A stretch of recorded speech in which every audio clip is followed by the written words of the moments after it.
بنشوف جرائم كتير كان السبب فيها الخيانة، لكن الجريمة دي اتجمع فيها المكر والخيانة مع بعض. عشان نشوف واحدة من أبشع الجرائم اللي حصلت في 2012 بالتحديد في 27 رمضان الساعة 4 الفجر. فايزة بتسمع صوت طالع من شقة البنات اللي في الدور الأرضي. على طول فايزة بتصحي جوزها رجب عشان ينزل يشوف فيه ايه وبالمرة يطمن على البنات. ولما نزل رجب اتصدم من اللي شاف وفضل يصرخ بصوت عالي لحد ما الناس كلها اتلمت. دلوقتي هاخدك معايا نسمع الحكاية من أولها عشان نعرف رجب شاف ايه، لكن الأول هنعرف مين هو رجب محمد وعمره 33 سنة، شغال سواق عربية نقل، اتجوز في 2005 وفضل عايش مع زوجته 5 سنين وخلف منها بنتين شروق وأصالة. لكن في 2010 رجب طلق زوجته وأم بناته بسبب المشاكل المستمرة ما بينهم، وأخدت زوجته البنات وراحت تعيش عند بيت والدها. وبعد فترة قصيرة طليقة رجب قررت إنها تتجوز وتبعت البنات لرجب، وبالفعل رجب أخد البنات، وعلشان هو ما كانش لسه اتجوز بقى يسيب البنات مرة في بيت والده ومرة في بيت عمه. وفي يوم رجب بعد ما رجع من الشغل وراح بيت عمه علشان يجيب البنات شاف فايزة بنت جميلة ساكنة في الشقة اللي تحت شقة عمه، أعجب بيها من أول نظرة وحس فيها إنها هتكون زوجة وأم لبناته. ساعتها رجب فاتح عمه في الموضوع وطلب منه إنه يخطب له فايزة جارتهم، لكن عمه رفض تماما وقال له دي ما تنفعكش، دي واحدة هربانة من أهلها وما نعرفش أصلها ولا فصلها ولا معروف حتى هي جاية منين، ومحدش عارف هي عملت إيه ولا كانت مع مين، والبنت سمعتها مش نظيفة، كل اللي بيعمل معاها معروف فهو لوجه الله بس. وفضل عمه ينصحه ويقول له إن واحدة زي دي مش هتكون أمينة على البنات، وخصوصا إنك بتقضي معظم اليوم بره البيت. رجب وقتها ما اقتنعش بكلام عمه ورمى نصيحته ورا ظهره. رجب كان شايف ان فايزة بالنسبه له فرصه ما تتفوتش عشان يبدا حياه جديده، وفكر كمان ان ممكن اللي بيتقال ده مجرد اشاعات وان فايزة مظلومه. وراح رجب مباشره على والده وطلب منه انه يتدخل ويخطب له فايزة ويتفق معاها على كل حاجه، وبالفعل تم الجواز لكن بورق عرفي، وده لان فايزة ما كانش معاها ورق ولا حتى شهاده ميلاد. واتنقلت فايزة تعيش مع رجب في شقته هو والبنات. وهنا فايزة مختلفه فعلا عن اي واحده تانية. فايزة من اول يوم جواز وهي بتعامل البنات معامله قاسيه جدا وبتحاسبهم على اقل غلطه بالضرب والاهانه. وبقى البنات كل ما يروحوا زياره لوالدتهم يشتكوا لها من معامله مرات ابوهم فايزة. وساعتها ام البنات اتصلت على رجب وطلبت منه انه يسيب البنات يعيشوا معاها، لكن رجب وقتها رفض تماما الفكره دي. وقتها الام دي سكتت وخافت من رجب يحرمها انها تشوف البنات. وبعد فتره فايزة خلفت لرجب بنت ثالثه وبقى شغال ليل نهار علشان يكفي مصاريفها هي والثلاث بنات. وفي يوم رجب وهو راجع من الشغل لقي فايزة متعصبه جدا، ولما سالها عن السبب قالت له انها شاكه في تصرفات جارهم محمد اللي ساكن في الشقه اللي تحتهم، وانه على طول بيتكلم مع البنات شروق واصاله ويهزر معاهم في الطلعه والنزله، وانها مش مستريحه له. وفضلت فايزة تسخن في رجب لحد ما رجب نزل للجار محمد وفضل يزعق له بصوت عالي في الشارع، وهدده كمان انه لو كلم البنات او جه ناحيتهم مره تانية مش هيحصل له طيب. وقتها الجار محمد قاطع رجب وهو عمال بيزعق وقال له انهم زي بناته، وانه عنده بنات في نفس سنهم، وانهم بيفكروه ببناته لما بيشوفهم، وان غريزه الابوه مش اكتر هي اللي بتحرك تجاه شروق واصاله، وخصوصا ان بناته عايشين في قنا وانه بينزل لهم اجازه كل شهر. وفضل محمد يقنع في رجب انه مفيش حاجه تستحق كل الزعيق ده، وانه ساكن معاه في نفس العماره من سنتين، وانه عارفه كويس وكمان عارف انه مستحيل يعمل كده. وبالمناسبه محمد بيشتغل في الاوناش وبينزل اجازه كل شهر لمراته وولاده في قنا. بيعدي اسبوع على الخناقه دي ومحمد يقابل البنات قدام العماره، لكن المره دي محمد كان معاه كيس فيه حلويات، ولان محمد بيحب البنات جدا محمد فتح كيس الحلويات وادى شروق واصاله نصيبهم من الحلويات دي. ولما طلعوا البنات على الشقه فايزة عرفت ان الحلويات دي من محمد. فايزة ساعتها اتجننت. فايزة كانت غيرانه على محمد من البنات الصغيرين شروق واصاله، وده لان فايزة كانت على علاقه مع محمد من 1.5 سنة، وكانت بتعمل كل ده علشان تداري على علاقتها مع محمد اللي كانت متجوزاه عرفي. فايزة كانت متجوزه رجب ابو بنتها جواز رسمي، اما محمد فكانت متجوزاه عرفي وكانت بتروح له شقته بعد ما رجب يروح على شغله. رجب في الوقت ده كان كتب كتابه رسمي على فايزة بعد ما عرف عنوان اهلها وراح زياره ليهم هو وفايزة والبنات. وهناك رجب جاب شهاده ميلاد فايزة من والدها، طلع لها بطاقه علشان يكتب كتابه رسمي عليها وعشان كمان يسجل البنت الصغيره في الصحه. غيرت فايزة على محمد من البنات خلتها تسخر رجب لتاني مره على محمد. ويا دوب رجب رجع من شغله فايزة حكت له على اللي حصل وان محمد جارهم كلم البنات تاني وكمان اداهم حلويات. وفضلت فايزة تقول لرجب ان محمد مش مظبوط وبيبص لها هي كمان في الطلعه والنزله وانها مش مستريحه له تماما. وساعتها نزل رجب ومعاه شومه ودار بينه وبين الجار محمد خناقه كبيره جدا وضربوا بعض في وسط الشارع. وحكمت الناس وقتها ان محمد يطلع من الشقه، وطلع محمد من الشقه واجر شقه تانية لكن في نفس المنطقه قريب من شقته القديمه، ونقل عفشه وجاب مراته وولاده من هنا وقعدهم معاه في الشقه. وعشان رجب يرضي صاحب العماره اجر شقه محمد وفرشها وقال فرصه توسع عليهم ويفصل البنات عن فايزة اللي كانت شايفاهم حمل عليها طول الوقت، وفرش لهم اوضه نوم في الشقه دي. وبقى رجب ومراته وبناته قاعدين في الشقه دي طول النهار بياكلوا وبيشربوا فيها، ولما يجي وقت النوم يطلع رجب رجب وفايزة والبنت الصغيرة شقتهم. أما البنات شروق وأصالة فكانوا بيناموا لوحدهم في الشقة، وكان رجب بيقفل عليهم باب الشقة من بره وهو طالع مع فايزة. واستمر الحال ده لمدة 8 شهور لحد ما في يوم فايزة قابلت محمد في الشارع، وساعتها دار ما بينهم كلام كتير، وقالت له فايزة إنه وحشها وإنها عايزة تقابله. واتفقت فايزة مع محمد إنه يجي لها شقته القديمة، واتفقت معاه كمان إنها هتتصل بيه ولما تتأكد إن رجب جوزها نام. وبالفعل ده اللي حصل. بعد ما رجب راح في النوم اتصلت فايزة على محمد علشان يجي لها الشقة،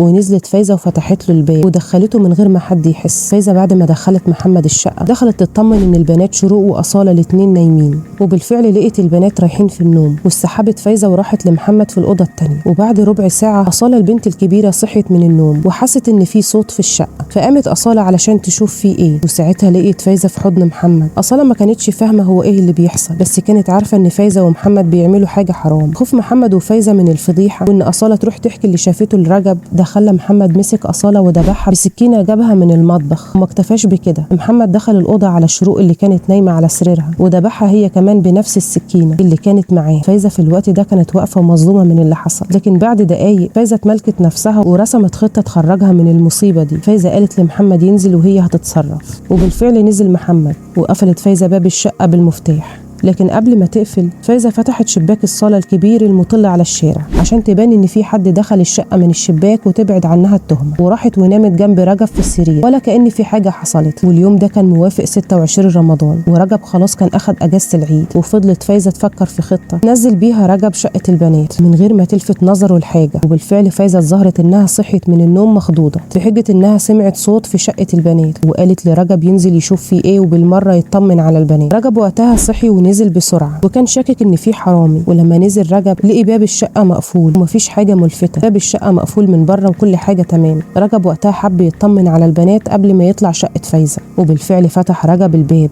ودخل شقة البنات. وكانت الصدمة، رجب لقي بناته الاتنين مدبوحين وغرقانين في دمهم. رجب وقتها انهار وفضل يصرخ بصوت عالي، والناس وقتها اتلمت وطلبوا الشرطة. في الوقت ده فايزة فضلت تمثل انها منهارة وان قلبها هيقف من شدة الصدمة، وفضلت ترمي بكلام على طليقة رجب انها هي اللي قتلتهم عشان تنتقم من رجب. فايزة قالت كمان لرجال الشرطة ان قبل الواقع باسبوع شافت طليقة رجب تحت العمارة، وكانت عمالة رايحة جاية في الشارع لحد قبل المغرب بنص ساعة. الشرطة وقتها عملت تحرياتها وفرغت الكاميرات اللي في المنطقة كلها، واكتشفوا ان فايزة كدابة. وعرفوا كمان من رجب ان علاقته بطليقته علاقة كويسة ومفيش ما بينهم مشاكل. وقال رجب لرجال الشرطة ان طليقته مستحيل تعمل كده، وساعتها رجال الشرطة تأكدوا ان فايزة مخبية حاجة. الشرطة اثناء التحقيق مع رجب واهل المنطقة عرفوا ان في خلاف بين رجب ومحمد، وان الخلاف ده ما عداش عليه وقت كبير، وان الخلاف ده كان سببه البنات. الشرطة حطت محمد تحت المراقبة وفتشت الكاميرات اللي في الشارع لتاني مرة، واكتشفوا وقتها ان محمد يوم الواقع دخل العمارة حوالي الساعة 4 الفجر وطلع بعدها بنص ساعة، وكان باين عليه جدا انه مرتبك ومستعجل. ده غير كمان تليفون فايزة اللي كان عليه مكالمة لمحمد الساعة 3 الفجر،